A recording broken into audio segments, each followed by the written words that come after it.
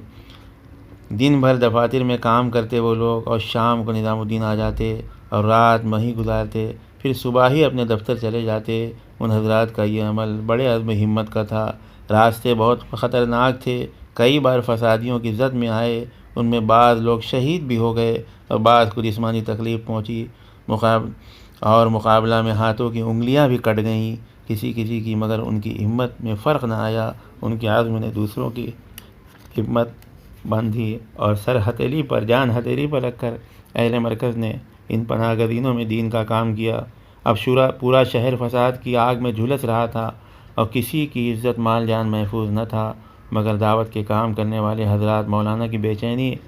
بے قراری سے متاثر ہو کر اس آگ میں کود کر دین کا کام کرتے، اور دہلی سے اجڑنے والے مسلمان ہمایوں کے مقبرے